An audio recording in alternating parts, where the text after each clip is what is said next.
కేంద్రంలో ఏ ప్రభుత్వం ఉన్నా సరే ఆంధ్రప్రదేశ్ ప్రజలంటే చిన్నచూపు, ప్రధానంగా తెలుగువారి గొంతుకోయాలని చెప్పి ఒక దురుద్దేశంతోనే కేంద్రంలో ఉన్న ప్రభుత్వం వ్యవహరిస్తుంది.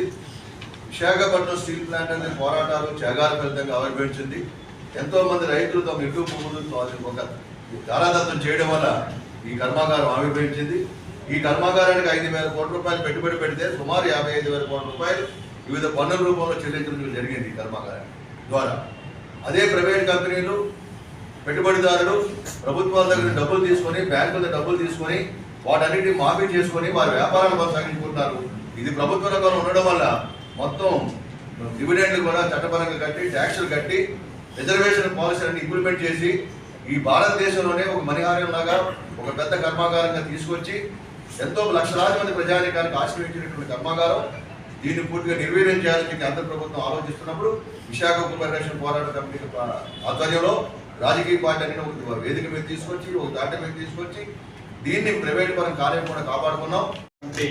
సమావేశం జరిగిన మా పోరాటాన్ని కొనసాగించాలని చెప్పేసి నిన్న కార్యక్రమం తీసుకోవడం జరిగింది. ఈ నెల 22 ఆగస్టు 22న సిఎండి కార్యాలయం వద్ద నిరసన తెలియజేయాలని, సెప్టెంబర్లో రాష్ట్ర వ్యాప్తంగా రాస్తారోకో చేయాలని పిలుపుకోవడం జరిగింది. దీనికి ప్రధానమైన కారణం విశాఖ ఉక్కు స్టీల్ ప్లాంట్ యొక్క సామర్థ్యాన్ని పెంచాలని మాత్రమే మేము అడుగుతున్నాం. ఉత్పత్తి పెంచండి, సామర్థ్యాన్ని పెంచండి, ఉన్న ఉత్పత్తిని పూర్తి శాతం సామర్థ్యంతో నడపాలనేదే మేము కోరుతున్నది.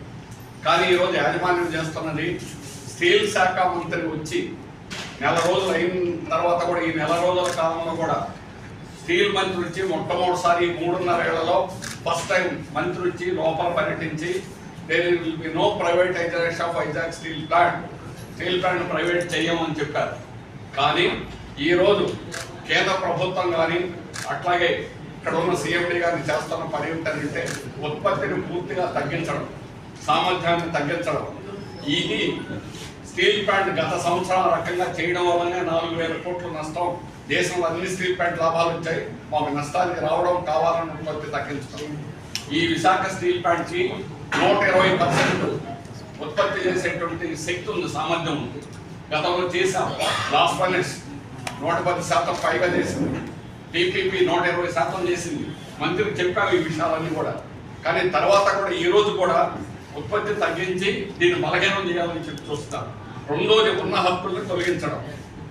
ఈరోజు ఆఫీసర్లకి పెర్ఫార్మెన్స్ రిలేటెడ్ పేఆర్పీ లేకుండా చేయాలని కొనసాగాలని చెప్పేసి చరిత్రలో పోరాటాల ద్వారా సాధించిన విశాఖ ఉక్కుని వాళ్ళ కేంద్ర ప్రభుత్వం 3.5 సంవత్సరాల నుంచి అనేక పద్ధతుల్లోనే దీన్ని అభ్యస్తామని చెప్పేసి, కానీ వాళ్ళ కేంద్రంలోని రాష్ట్రాల్లోని ప్రభుత్వాలు మారినప్పటికీ కూడా విశాఖ ఉక్కుని ప్రభుత్వ రంగంలో కొనసాగిస్తామని చెప్పి రెండో పక్క పూర్తిగా విశాఖ ఉక్కు కర్మాగారాన్ని పూర్తి స్థాయి అన్ని మూతకి, అంటే ఒక మూత వేసిన ప్లాంట్ పూర్తి స్థాయిలోనే నడవకుండా ఉన్నటువంటి ఫ్యాక్టరీ ఏదైతే ఉందో దానికి రా మెటీరియల్ లేకుండా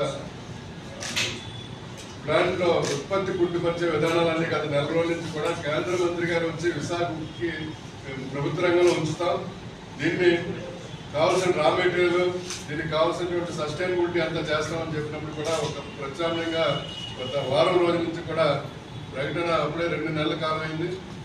ఈ ప్రకటన ఇచ్చిన తర్వాత పూర్తి విశాఖపట్నం స్టీల్ ప్లాంట్ రోజుకి ఉత్పత్తి అనేది ఆఖరికి ప్లాంట్ క్లోజ్ చేసే స్థాయికి తీసుకొచ్చినటువంటి ఈ స్టీల్ ప్లాంట్ చైర్మన్ కానీ అధికారులు కానీ వాళ్ళు 0 పొజిషన్లోకి తీసుకొచ్చారు.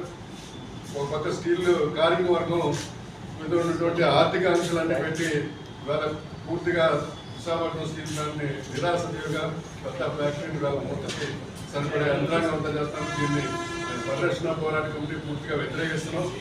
ఈరోజు 3.5 సంవత్సరాల నుంచి పోరాటం చేస్తున్నాం. మేము క్యాపిటల్ రీస్ట్రక్చరింగ్ చేయమని చెప్పాం.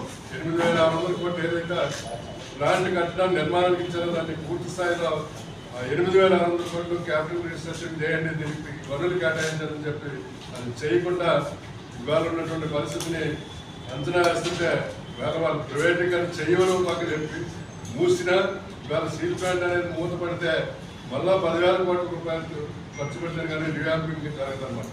మరి ఇటువంటి ఆలోచన విధానం మార్చుకోవాలని చెప్పి రేపు 22వ తారీఖున మొత్తం వేలాది మంది కార్మికులు స్టీల్ ప్లాంట్ మెయిన్ గేట్ దగ్గర పెద్ద ఎత్తున ప్రదర్శన చేస్తున్నాం.